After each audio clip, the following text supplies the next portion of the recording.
Good morning, everyone. I'd like to begin with a simple question. And the question is, what is happiness?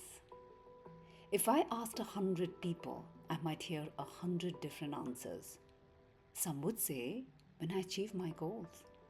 Others would say, when my family is healthy. Some might say, when I have enough money. And children, they would probably say, when I get an ice cream. But here's another question. If happiness depended only on achievement, possessions, or comfort, why are so many successful people anxious, lonely, and emotionally exhausted? Why do we keep reaching one milestone after another only to discover that the feeling does not last? Perhaps because we've mistaken pleasure for happiness. Today, I want to explore something deeper, authentic happiness. Not the happiness that comes and goes, but the kind of happiness that remains even when life becomes difficult. There's a beautiful story.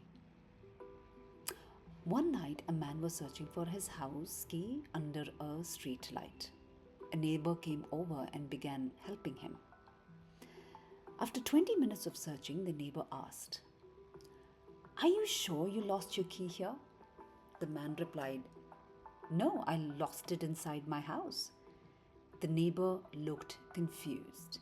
"Then why are you searching here?"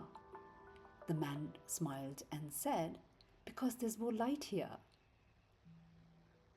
Many of us do the same thing with happiness. We're searching where society shines its brightest light. And what are those? Success, money, recognition, followers, status, achievement. Not because happiness lives there, but because everyone else is searching for them there. Modern psychology tells us that there are two kinds of happiness. The first one is hedonic happiness, which is purely based on pleasure. Good food, vacations, promotions, phone, someone appreciating us. These experiences are beautiful, but they fade. And our brains adapt. Yesterday's dream becomes today's normal. So we begin chasing the next thing, and the next thing, and the next. It becomes a treadmill. The second is eudaimonic happiness.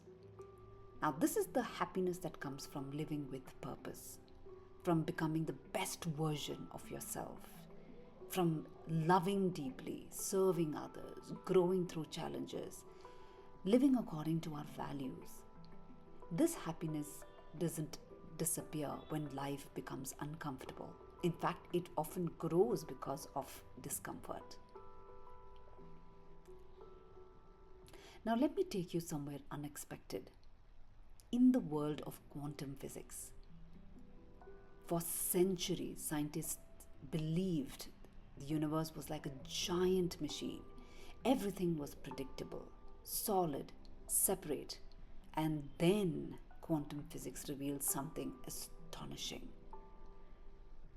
At the deepest level, the universe behaves in ways that challenges our everyday intuition. Matter is not simply tiny, solid building blocks. The quantum world is dynamic. It's interconnected in ways that classical physics could not explain, and it still cannot. While popular culture often exaggerates what this means for our lives, quantum physics offers a very humbling reminder that reality is richer and more mysterious than it first appears. Neuroscience, on the other hand, offers a complementary insight. Your brain does not simply record reality like a video camera. It interprets, it filters, it actually provides meaning, it gives meaning. So two people can experience exactly the same event. One can call it a failure, the other can call it learning. Our experiences could also lead to rejection. One experiences rejection.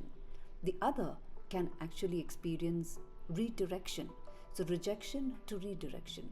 The event is the same, but the experience is different, which means that our happiness is influenced not only by what happens around us, but by the way we relate to what has actually happened. Ancient Indian wisdom understood this thousands of years ago. It tells us that human beings are made up of 5 layers, the Panchakoshas. The first is the body, the second is our energy level, the third is the mind, that is our emotion, thoughts, fears, desires. The fourth is the wisdom, that is the ability to observe rather than simply react. And the fifth is Anandamaya Kosha, the sheath of bliss. Notice something remarkable. Bliss is not described as something we obtain, it is described as something that is already present. It is in our deepest nature, but it becomes hidden beneath stress, fear, comparison, ego, the endless waiting. Imagine the sun behind the clouds. The sun has not disappeared, only the clouds have covered it. Our inner joy is like that. It does not need to be created, it just needs to be, I'm using the word, uncovered. Now, think about the happiest moment of your life. Not the most exciting one, the happiest one.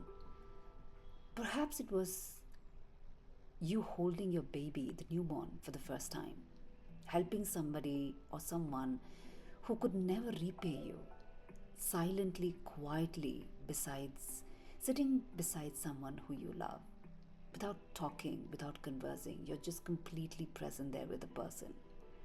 Watching the sunrise, sharing laughter with a friend. Notice something. Most of these moments cost nothing. What made them beautiful was not consumption, it was connection, presence, meaning, and love. Psychologists tells us that flourishing comes from positive emotions, meaningful relationship, engagement, purpose, and accomplishment. Neuroscience reminds us that the meaning we create shapes our experiences. Quantum physics reminds us that reality is often far more subtle than our first impression suggests. And of course, our ancient wisdom reminds us that beneath the restless mind lies a deeper awareness that is naturally peaceful. These are different traditions, different languages, but yet they all point us towards the same invitation. Don't spend your entire life chasing happiness outside yourself. Discover the source within. So, I'd like to leave you with one final thought or an image.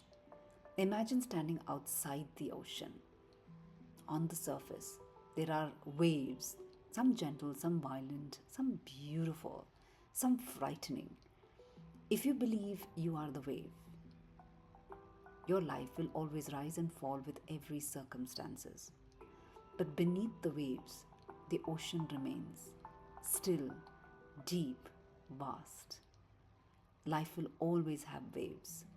Success and failures, joy and grief, praise and criticism, gains and loss. But real happiness is not waiting for the waves to stop. Real happiness is discovering the depth within you that no wave can disturb. And when we live from that place, we stop asking, how can I become happy?